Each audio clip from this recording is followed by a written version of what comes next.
Hey everyone, today I'm going to show you how to fill out IRS Form 1099 DIV, also called as dividends and distributions. So this form is usually used to report dividend income, capital gain distributions, and other related payments that a person received during the tax year. It is normally prepared by the payer, such as a bank, a brokerage, mutual fund, or other financial institution, and the recipient keeps a copy for their tax records. So this is helpful because the IRS also receives this information, so the amounts need to match when the recipient files their tax return. So let's start at the top of the form. If this is a corrected form, check the box that says corrected. If it is not a correction, leave it blank. Then enter the payer's name, full address, zip code, and telephone number. After that, fill in the payer's TIN and the recipient's TIN.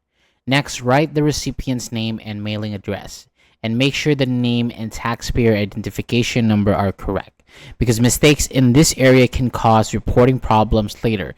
If there is an account number connected to the recipient, enter it in the account number box.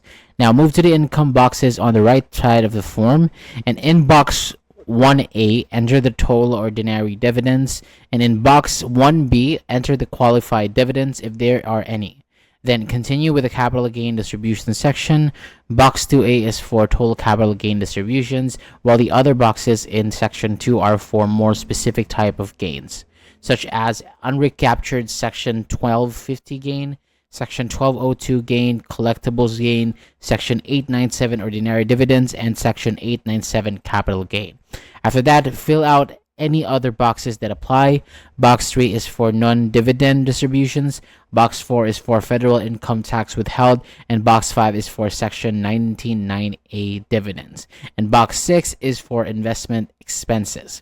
If foreign tax was paid, enter it in box 7 and use box 8 for the foreign country or US positions. Then continue with boxes 9 and 10 for cash or non-cash liquidation distribution, and boxes 12 and 13 are for exempt interest dividends and specified private activity bond interest dividends. If FATCA filing is required, check the box in section 11. And finally, complete the state information at the bottom, and if needed, enter the state identification number and state tax withheld. And before finishing, review every amount and make sure the form matches the records from the payer. Thank you so much for watching. That is all for today. For more videos like this, hit the subscribe button below, and I'll see you on the next video.